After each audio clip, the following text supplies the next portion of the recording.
Tout s'est passé très vite, si vite. Il m'a attrapé par le col, déchirant mon collier, et il m'a fait tomber au sol. J'ai atterri sur la gamelle du chien qui s'est brisée sur mon dos. Les morceaux m'ont coupé. Je suis resté là un moment, étourdi, puis je me suis levé et je lui ai demandé de sortir. Viens, frappe-moi. Tu te sentirais mieux si tu me frappais? De faire quoi? Allez, on avait l'habitude de se battre. Ça te fait sentir mieux? Pourquoi vous vous battiez? Vous savez, on était des enfants. Quand on est enfant, on se bagarre pour des choses futiles. La différence ce jour-là était le niveau de colère et de frustration. Et j'ai parlé de ce que j'avais en moi pendant tout ce temps, et j'ai vu cette colère en lui. Et je peux garantir aujourd'hui que si je ne faisais pas de thérapie pour apprendre à gérer la colère et la frustration, je l'aurais frappé en retour, sûr, à 100%. C'est chaud. Ce soir à 23h10 sur TF1, on a d'autres extraits à vous montrer. Celui-là, il était très très fort. C'est la vidéo, c'est là quand il parle de la bagarre. Quand William, il l'a mis dans la gamelle. Que l'on a évoqué jeudi. Tu viens de te réveiller, toi, frérot, ou quoi? J'avoue que tout ça... Frérot, sur la tête de ma mec, t'es en train de taper une sieste ou quoi? Frérot, t'as pas dormi depuis 6 ans, quoi? Il a conduit toute la journée. Je vous avoue que j'ai dormi. À force de voir sur le fil d'actualité en permanence toutes ces actualités nauséabondes qui arrivent sur la famille royale, je me suis couché, oui, c'est vrai. Non, c'est vrai. J'ai dormi... Il est 19h quand même, mec. Tu t'es couché, quoi? T'as dormi cet après-midi? Oui, j'ai dormi. Oui. C'est pas vrai. Si, oui. Quoi, qu'est-ce qui t'a pris? Vous savez que je suis un peu sensible, moi, quand on parle de la famille royale. Donc, voir tout ça, ça me chagrine. T'as préféré dormir tout oublié, quoi. Voilà, j'ai préféré dormir. T'as déjà fait je des ne me suis rêves? réveillé que pour vous. T'as déjà fait des rêves sur la royauté? Ouais. Des rêves sur la royauté, oui, ça arrive. Dans le prince. Non, mais c'est vrai. Dans le prince Charles. Là, il vous refait le sketch du peigne. Alors, Bertrand, c'est quoi, alors, là? T'as vu l'interview, là? Donc, en effet, vous avez vu... On a d'autres extraits. Hein. Ouais. TF1, à partir de 23h, donc, diffuse cette interview qui a été diffusée hier sur ITV, qui est la principale chaîne privée anglaise. Flop. Ouais, Véro, le disait tout à l'heure, en effet, flop, pas énorme. mais ce soir, faire remarquer. En revanche, au même moment, il y avait l'autre interview qu'ils ont diffusée sur...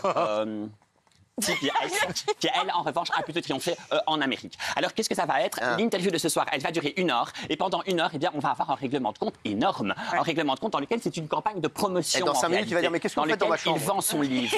Mais, Cyril, c'est un peu moins fort que ce que l'on aurait pu croire, parce que vous savez, depuis jeudi, l'Espagne a levé l'embargo. Et l'Espagne a déjà commencé à vendre des exemplaires. Quel rapport avec l'Espagne? Il a dormi. Voilà, c'est-à-dire que toutes les informations nous sont déjà livrées, quasiment. C'est déjà l'intégralité des horreurs que raconte. Alors, on a un deuxième extrait. Harry pourra-t-il faire la paix avec sa famille? Selon Harry, il y a trop de non-dits. Regardez. Vous parlez de paix, mais il n'y a pas de paix sans vérité. Pour ma famille et moi, il s'agit de reconnaître nos erreurs. Ce qu'aucun d'eux n'a fait jusque-là. La réconciliation dépend de nous, mais tout le reste, les médias doivent rester en dehors de ça. Le silence ne permet que les abus. Alors je ne vois pas comment garder le silence pourrait arranger les choses. C'est sincèrement ce que je pense. Je fais un gag. Excuse-moi. Je fous pas un peu de notre gueule, lui, là, hein? Donc là, Non, mais sans rigoler. C'est un sacré trou du cul, lui. Ah ouais, là, il lui dit que... c'est bien. Ah, mais l'autre, il a vendu, je crois, 8 millions de dollars. 20 millions. Et il dit les médias Il restent faudrait que les médias arrêtent un peu de Il nous nous dit embêter. Ouais, c'est Oui, il a incroyable. bien raison. Il prend les gens pour Si des vous cons. nous embêtez, vous payez. Ah, c'est ça, en fait, oui. Moi, j'ai Oui, l'impression mais que ça va Harry... être loin. J'ai l'impression qu'Harry, c'est devenu un candidat de télé-réalité. En fait, chaque jour, il balance une saloperie sur sa famille. Donc, un coup, c'est sur Netflix, C'est les un coup, c'est Marseillais dans le avec livre. William. Il est grassement payé pour tout ça. Et ma question, c'est qu'est-ce qu'il fout de ses journées? Est-ce qu'il travaille ou il fait que du blog? Si, il donne des conseils. Il est consultant pour une grosse boîte américaine. Mais en effet, elle a acheté des parts dans une société de café. D'ailleurs, il vend du café. Oui, il donne soi-disant des conseils. Voilà, il vend son image aussi. Et toi, par exemple, tu l'aimes bien? Enfin, t'aimes bien ça? Harry? Oui, tout ça. J'aime pas. Ça te plaît? À part que t'envies. Je ne peux pas concevoir qu'ils ont voulu quitter la famille royale et ils n'ont, dans le fond, jamais été à ce point présents. On ne cesse de les voir pour raconter systématiquement des horreurs. Et moi, ce qui me fait très peur, Cyril, c'est qu'il s'en prend à une institution qui est réduite au silence, qui est obligée de se taire. On sait très bien que le palais de Buckingham communiquent très peu. Alors qu'eux, ils déballent tout en permanence. À un moment donné, dans le livre, ils nous parlent quand même de ses testicules. Hein. Il va nous parler des testicules. Il va nous parler de la première fois. Le jour du mariage de William et de Kate est le pire de toute sa vie, parce qu'il a pénétré sous les voûtes de Westminster alors qu'il avait les testicules gelés, puisqu'il revenait d'une escapade dans le pôle Nord. Fallait les mettre au micro-ondes. Non, Les couilles de brebis farcies. Et voilà, donc ça c'est un peu anecdotique, on s'en fout un peu. Mais là où ça devient terrible, c'est qu'il passe vraiment l'ensemble de la firme de la famille royale au Karcher. À propos de Camilla, par exemple, et on sait très bien que Camilla est l'élément non négociable pour Charles. Charles adore Camilla. Eh bien, il va jusqu'à nous dire que Camilla, à un moment donné, elle a dû refaire son image auprès de la presse. Elle était, voilà, on demande une image un peu plus positive. Et Camilla n'a pas hésité à décrocher son téléphone elle-même, c'est ce qu'il nous dit, pour balancer des informations concernant Harry et Meghan à la presse tabloïde. Regardez, dernier extrait que nous a donné TF1, ce sera ce soir sur TF1. Regardez cet extrait. Mais c'est pas possible, il y a Panacloc quand il parle. C'est pas maman. Alors, Harry, on se fait chier à écrire des sketchs. Harry n'est-il pas allé trop loin en divulguant les conversations privées dans son livre? Selon lui, sa famille a fait bien pire. Regarde, il défonce encore la famille. Ça t'a rien fait, toi? J'ai dormi, moi. Regarde. Vous parlez de discussions privées, mais vous avez divulgué une quantité énorme de conversations privées qui sont apparues dans la presse. Et votre frère se dit « Harry, comment as-tu pu faire ça, après tout ce qu'on a traversé ?» Il dit aussi probablement d'autres choses, mais vous savez, sur les dernières années, concentrons-nous seulement sur les 6 dernières années. Le niveau des déclarations des autres membres de la famille, pour moi, ils ont écrit l'équivalent d'un nombre incalculable de livres, des millions de mots. Très dur, trash sur moi, ma femme, à tel point que j'ai dû quitter mon pays. Ils ont tenu des propos mensongers, disant qu'on voulait partir pour aller faire de l'argent. Ce sera ce soir sur TF1. Alors, qu'est-ce qu'il y a? Alors, il va nous dire quelque chose d'important. Important. Est un petit peu méchant, mais les journalistes anglais disent de Harry que malheureusement, il n'a pas le cerveau de son père. Entendez qu'il est un petit peu idiot. Et malheureusement, il a été sous emprise de Meghan, qui, elle, est très intelligente. Même les très méchants disaient malheureusement, il a le cerveau de sa mère. Pardon, mais c'est ce qu'il disait à propos de Diana. L'héritier de Diana. Voilà. Et il n'est pas, c'est pas le plus malin.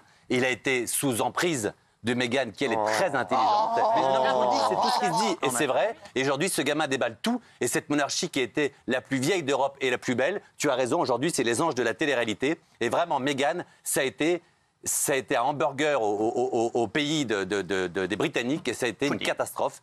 Et voilà le résultat. Un hamburger au pays des Britanniques. Ouais. C'est comme ça que tu titrerais. Oui, parce que plutôt que d'avoir voulu se faire aux règles anglaises, elle a voulu que l'Angleterre se fasse aux règles américaines. Moi, je suis pas du tout d'accord avec vous. Moi, au départ, j'étais Team William, et je dois dire que j'ai complètement changé depuis le livre et depuis la série. Je suis devenue Team Harry. Il est idiot. Mais en fait, on s'en fout. Pourquoi tu lui fais un procès en intelligence, en fait? C'est absurde, en fait. En quoi, toi, tu vas décerner des points de QI, d'intelligence et tout ça? Moi, je le trouve sincère. Je trouve instable. Mais instable, ils ont été maltraités par la royauté. Elle a été maltraitée. Ils ont été harcelés par la presse en Angleterre. Donc, excusez-moi. Et alors, vous dites, oui, mais il fait ça pour avoir de l'oseille. Mais aujourd'hui, il n'a plus l'argent, par exemple, des contribuables anglais. Et donc, il a raison d'avoir de l'argent de qui lui donne de l'argent.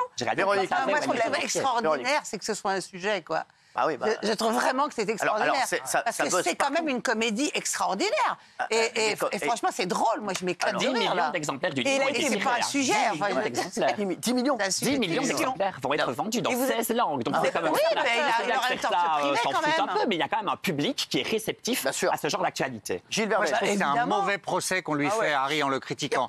Parce que franchement, et pour vous répondre sur la médiatisation, tout son livre, c'est de dire « Les paparazzis ont tué ma mère ». D'ailleurs, il a refait le trajet sous le pont de l'Alma. C'est de dire « On a été harcelé en permanence ». Donc, c'est la médiatisation pour lui. Ça a tué son esprit d'enfant, ça a tué sa mère, et les journaux anglais, il ne peut pas les supporter. Et il envie aujourd'hui. Non, mais il envie à son corps défendant. Il a été meurtri par ça. Non, mais ça, c'est du dolcho de contour. Non, pas du tout. tout. Tout le temps la faute de quelqu'un, c'est la faute de Charles parce qu'il n'a pas été suffisamment présent à la mort de Diana. C'est la faute de Camilla parce qu'elle a voulu c'est la faute de Kate parce qu'elle met le grappin sur Harry, sur William. C'est la faute de William parce qu'il est brutal et violent. C'est tout le temps la faute de quelqu'un d'autre. Il reconnaît quand même dans le livre. s'il te plaît. Ronnie Tyler, tu veux pas te calmer un peu, là? Cyril, il reconnaît quand même dans le livre qu'il a dû attendre 23 ans pour se persuader que sa mère était bel et bien morte. Qu'est-ce qu'il dit? Il a été convaincu jusqu'à ses 23 ans que Diana avait fui. Il avait une telle pression qu'elle était partie. Il voyait des signes de la présence de sa mère. Je suis sûr que Panacloc est derrière. Il y a Jean-Marc. Tiens, Amel, est-ce que ça t'intéresse, ça? Est-ce que tu t'en fous total, comme moi? Non, ça m'intéresse. Ah ouais? Ouais, mais je comprends pas qu'il l'aime pas, en fait, juste parce qu'il ose dire la vérité. Mais qu'est-ce que vous en savez que c'est la vérité? Et vous, qu'est-ce que vous en savez qu'il est idiot? Bah oui. Non, Défoncé. Défoncé. T'as cassé. Amel, non mais c'est Non, mais vrai. il a le droit de dire la vérité. Il a le droit de dire ce qui se passe chez lui. Il le dit. Sa vérité, mademoiselle. Ils ont été touchés par du racisme ou pas? Voilà. Et ben dans Bah, le parce livre, que dans le livre, il tous les nuance maintenant. Et documentaires- dans le livre, il nuance et il dit qu'il a peut-être été un peu trop fort par rapport au racisme. Mais c'est tout le temps comme ça. Ah, tout le temps comme ça. Kelly, qu'est-ce que tu voulais dire? Non, je trouve que le jugement de dire il est fou, il est pas stable, il croyait encore que sa mère était vivante lorsqu'elle était morte, on peut pas le juger. Enfin, je veux dire, on peut Pardon, pas... tu te rends compte qu'il a quand même dit, il a dit, j'ai tué 25 talibans, j'en suis fier. Aujourd'hui, il est même menacé quasiment, il est même menacé, l'Angleterre est menacée. Il l'a écrit. Il a dit, j'ai tué 25. Alors, d'abord, je sais pas comment il a compté, quand tu tires à la mitrailleuse, mais au-delà de ça, il est fier d'avoir tué 25 talibans et aujourd'hui, c'est la Non, il monarchie. n'est pas fier, il était militaire, il a dit d'être dans un jeu vidéo. Voilà, il a dit, j'avais l'impression d'un jeu vidéo. Il tue les gens, il est idiot. Alors, les quand on est en guerre, il y a une amie qui nous dit soldats. Harry défend sa mère et son frère Bien sûr. défend son père. La bagarre ira jusqu'au bout. Voilà. Qu'est-ce que t'en penses, toi? Que la bagarre ira jusqu'au bout. Windsor, ton univers impitoyable. Je suis convaincue. Oui, ce n'est pas encore fini. Et alors là, si je peux dire une toute petite Daniel Moreau sort de ce corps. Le livre de ces 550 pages se termine, mais de façon grotesque, où il dit que lui, dans le fond, il ne sait pas vraiment s'il assistera au couronnement de Charles le 6 mai prochain, mais qu'il tend la main et que c'est à eux, au Windsor, de revenir vers lui. Mais il est fou. Il est fou. Il est fou. Il est fou. Il est fou. Il est fou. Il ne récupérera jamais sa tenue militaire. Qu'est-ce qu'il y a? Jamais. Oh là là. Oh là là. Ça se finira par un divorce. Absolument. Moi, je vous le dis, ce qu'elle vise, Meghan sur Markle, c'est de toi. faire de la politique. Oui. Elle vise de la politique. C'est une femme engagée. Elle veut défendre les minorités. c'est Et elle quoi le savait très problème, bien alors qu'au sein même de la, elle savait très bien qu'au sein même de la famille royale, elle ne pourrait jamais faire. T'as des électrodes? Là où j'ai un problème, quand elle intègre la famille royale, elle garde tous ses contacts avec elle. Bien sûr. T'as du Ses sport avocats, ses contacts juridiques. Donc, Elle elle aurait sait déjà qu'elle va y tout couper. revenir. Les gens toxiques, il faut s'en éloigner. Non, mais ça, Cyril, l'Angleterre est Oh, pas on s'en fout, là. Eh, ouais, moderne, vous n'allez pas vous embrouiller sur ça. Ah bah si j'avais en face, je lui dirais. À qui? Ah bah Mégane. À Mégane? Bah, j'ai eu Mégane, si tu veux, la voiture. Moi, Et je on peux lui dire. cite à Thierry, puisqu'elle est justement là, on est lundi 9 janvier, J'avais 41 ans de Kate Middleton. Ouais, Joyeux anniversaire. C'est l'anniversaire de Kate Middleton? Oui, aujourd'hui. Oh là là. Ils sont prises. Elle est née le même jour que ma mère. Elle est née le même jour que ma Oui. mère. À 41 ans, ta mère? Ah oui. Tu vois, c'est ton côté royal quand je te le dis. Ah oui, ah la bébé. On est hyper contents. Ah, il est content. Eh, les chevaliers, vous avez vu, hein? T'es pas libre pour une première partie?